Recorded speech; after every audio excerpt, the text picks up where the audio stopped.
But we begin with breaking news out of occupied East Jerusalem, where Israeli forces have stormed the Al-Aqsa Mosque and fired rubber-coated bullets and stun grenades during Ramadan prayers.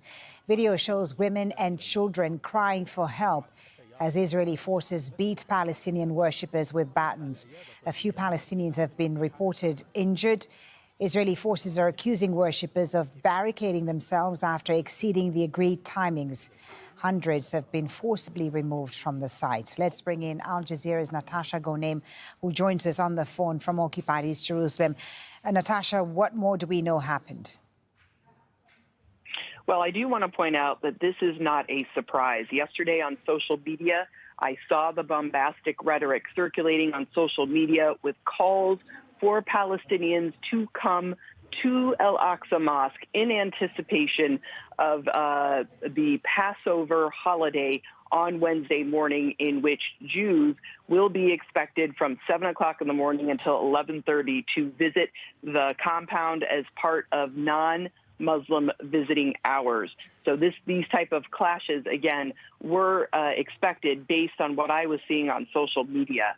As you mentioned, the police are saying that dozens of people barricaded themselves inside Al-Aqsa Mosque late Tuesday night into Wednesday morning. They say, the police, that the people had a stockpile of stones, sticks, and fireworks. The police say that they attempted to coax the people to come outside of the mosque. There was an agreement with the compound authorities that no one would be spending the night.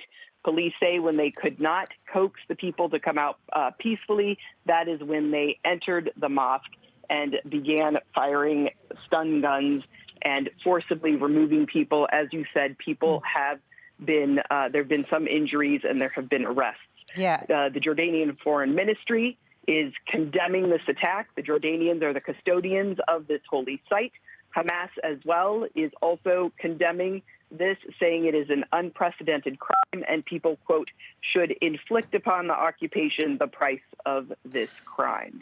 The images we've seen are quite shocking. Some of them, at least, are still pictures that we've seen of worshippers in handcuffs lying on the ground. And again, stun grenades being fired as people prayed. Natasha, remind us of the significance of this site of Al-Aqsa and why it's such a flashpoint of tensions between Palestinians and Israelis. Well, we should also remind our viewers that these types of images and these types of clashes are not new.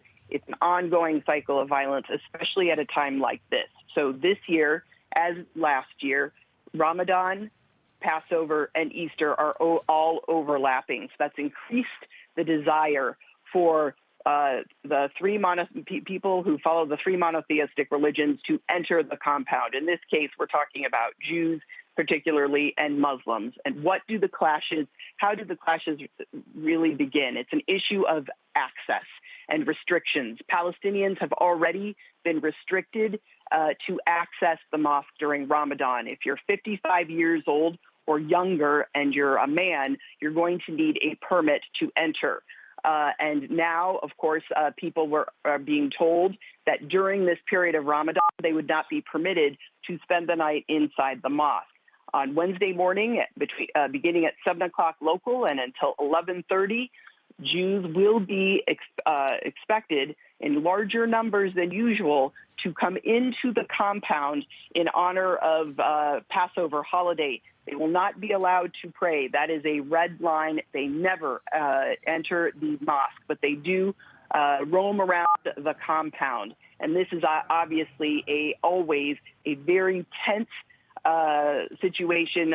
The Palestinians feel very strongly about it because the type of Jews that enter for visiting hours for non-Muslims tend to be very conservative nationalists. Okay, Natasha, thank you very much for that update. Let's show you the scene now in Nablus in the occupied West Bank, where, as you can see, people have taken to the streets to protest there after the storming of the Al-Aqsa Mosque earlier by Israeli forces, who fired rubber-coated bullets and stun grenades during Ramadan prayers.